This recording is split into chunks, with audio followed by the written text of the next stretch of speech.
Aloha,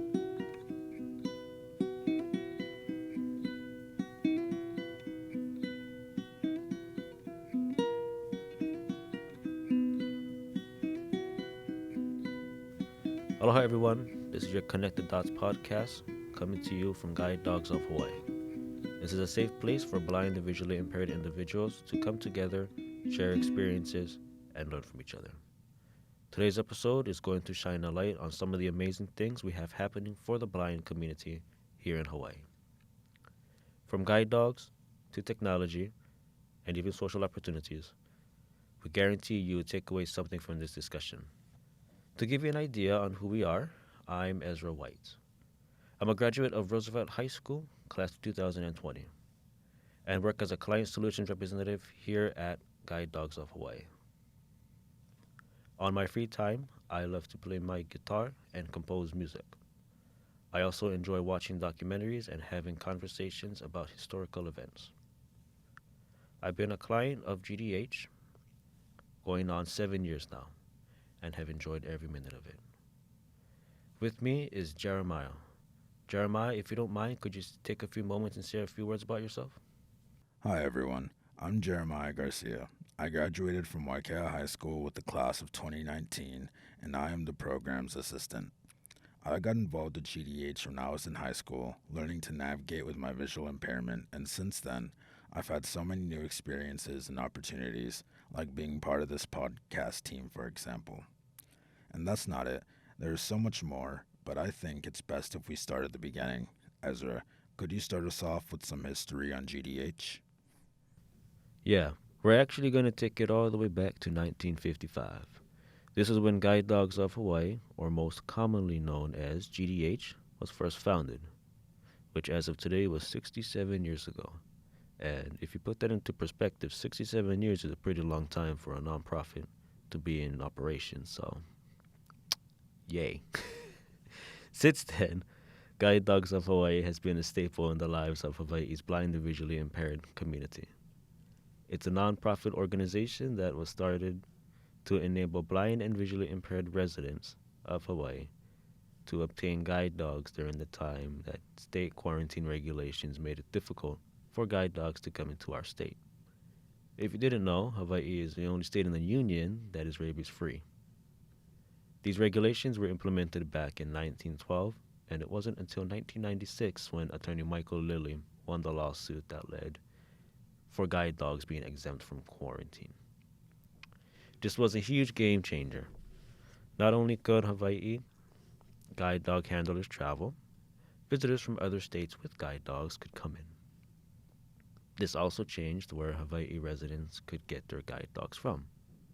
In fact, for me, I just applied for guide dog training at Leader Dogs in Rochester, Michigan.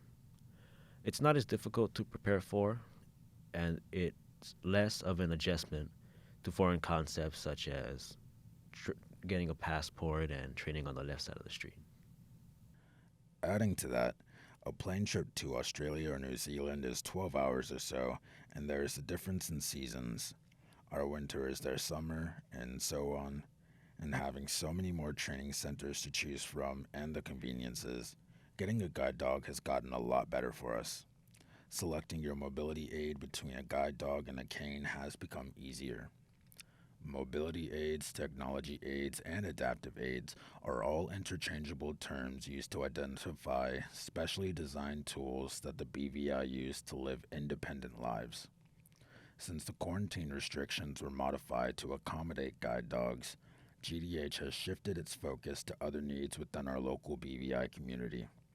As most of us can agree, the keiki are the future, and GDH saw the opportunity to help them transform their lives entirely. GDH distributed technology aids to BVI students in public schools all across the state of Hawaii. In 2018, there were 212 BVI students statewide, of which 167 received a variety of technology aids. These students continue to receive the transformational tools they need to succeed in school and everyday life. In fact, after GDH implemented the provisions of technology aids, there was a 1.5 GPA improvement overall. It really goes to show just how capable these kids are when given the right tools to succeed. I can recall how school was hard to keep up with. Struggling to see or understand what I'm even supposed to be doing made it quite difficult to stay motivated. Thankfully, I had assistance in getting technology to make things easier for me. I still remember some of the things that helped me the most in high school. I was given a Surface Pro that did a lot of different things for me in the long run. Like taking pictures of notes helped because I wasn't pressured by time to copy them anymore. I was able to write and print things for language arts and history class, as well as enlarge anything on the screen as much as I needed to. I was also able to get better glasses due to the financial help, which was much needed at the time. Some other smaller things that ended up also helping a lot were charcoal pencils and colored paper. Without all the things I was given to make school easier, I probably would have ended up failing freshman year of high school. So I can say through experience that GDH providing technology for students makes a big impact. I think students knowing what's available as well as what technology works for them can really make or break their capability to maintain good grades in a regular school setting. Fortunately for me, I was one of the lucky ones to receive services in this regard. I vividly remember the first piece of technology I received from GDH. It was the iPad mini. And actually, I believe it was one of the first iPad minis that came out. Prior to getting this mini iPad, all of my technology came from the Department of Education. While helpful in my daily classroom experiences, that's all they were, was for classroom use. When it came to a break in the school year, I would have to return these devices to my TVI so that they could be stored and kept safe for next school session. And for those of you wondering, a TVI is the teacher for the visually impaired. So they come to your classroom and they teach you how to do Braille and all about the different types of technology out there. Once I got home, I didn't have any technology I could use that was accessible for my own use. Not until I got my iPad. It was GDH and this mini iPad that opened my whole world. While technology did build some substantial bridges for us, access to our education was not the only obstacle we faced. Blindness is isolating in itself, and we were all faced with even bigger challenges during the pandemic. Many kids, for example, were forced to take on distance learning, but did not have the means to do so. Well, GDH stepped in and provided 160 students with technology that would not only allow them to continue their schoolwork, but also stay connected socially as well. We all know social interaction is another very important aspect in life because a social foundation is where other skills are built. The various social activities that GDH exposed many of us to continue to be amazing. There are activities many of us never heard of and others that we have heard of but never had the opportunity to try. GDH turned them into fun and accessible experiences. We had your common activities like bowling, where we took a few of our students out bowling. That was pretty fun. I remember that. Or we also took them to movie theaters where we watched Beauty and the Beast and Moana. What makes our social experiences really great is that many of our sighted peers can relate to them. Some other activities we do is we take our students to the water park, we build, we make acrylic items, we play kickball and cricket, we took them to go jump on trampolines and even outdoor camping, which is pretty cool. I could go on and on about the many social activities I've been a part of. I think Camp Get Ahead actually is definitely one of my favorite ones. Camp Get Ahead is our annual camp that we host for our students during the summertime, where we take them out for a week and we go, build team bonding skills and all of that. Either that or our fall, winter, and spring youth weeks that we host for our students as well, where we have a break in the school year and then we take them aside. We take them, they come to our offices and we do a bunch of activities basically. I have also participated in social activities over the years with GDH. Quite a few of them were really memorable.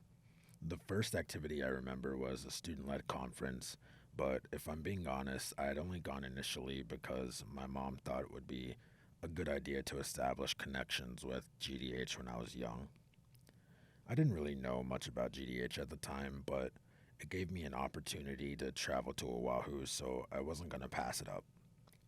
I was a bit on edge because it was the first time I had ever traveled by myself to a different island, but GDH really made it easier for me by, checking in and setting up my transportation and contacting me to make sure I was where I was supposed to be. I had also gotten to meet other visually impaired and blind people around my age for the first time, so it ended up being a really good experience for me. Trying new things in a healthy environment is a good thing I think everyone should try to do once in a while, and GDH gives quite a few people that opportunity. The camp in California is a really great example of that. I never thought I would travel to the mainland for any type of like social activity, but I believe I got to spend around 10 days meeting people that lived in different states, and even people from Australia came over. It was a really great learning experience being around an entire community that shares similar problems and then learning what we were still able to do despite these problems.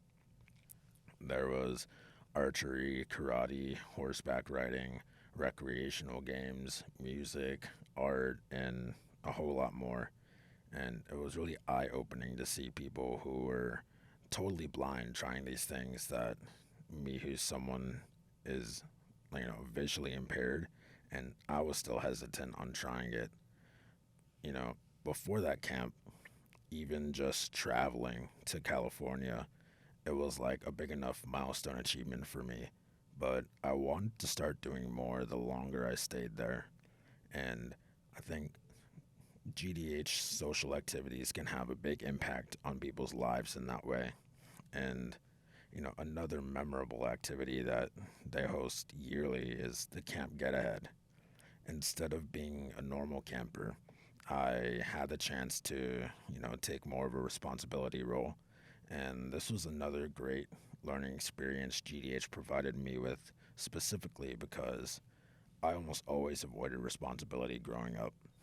I wouldn't even like, being the line leader in school, but provided that I was in this safe learning environment, I was able to step up a bit and offer a little more help than I usually would. They also provided everyone with, you know, uncommon opportunities for the BVI community, and they even took everyone out to like Wet and Wild as an excursion during camp week and other cool things like that. So, as far as my personal experiences go with social activities, I think GDH is worthwhile. Absolutely worthwhile. I mean, we may have very well got here on our own, even though it may have taken us much longer and, given us very little exposure. It is possible. But having GDH along with us on our journey to independence definitely emphasized our potential for us to achieve our goals. If you are blind or visually impaired and want to know a bit more about GDH or are curious on our services, let us know and we'll connect you.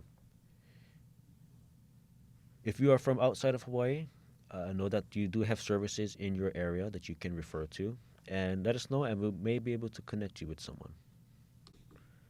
Regardless of where you are, know that you're not alone, and what you are experiencing is shared by many.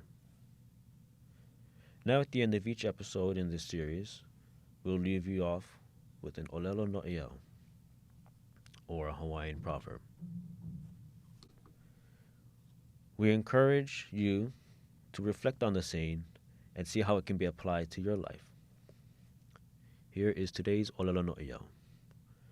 Au he hana nui I ke alu ia. And in English that translates to, no task is too big when done together by all. As we draw to a close with this episode, we want to welcome your feedback. Can feel free to send them over to connectthedots@guidedogsofhawaii.org. We also invite you to join us on our social media platforms such as Instagram and Facebook. You can find us on there by searching for Guide Dogs of Hawaii. Thank you for joining us. Until next time, take care. Ahui ho amalamapono. Episode hosted by Ezra White and Jeremiah Garcia. Written by Ezra White and Jeremiah Garcia with help from Isa Torres. Music by Ezra White. Edited and published by Primo Mateo. This podcast is supported by Guide Dogs of Hawaii, a nonprofit organization serving the blind and visually impaired of Hawaii.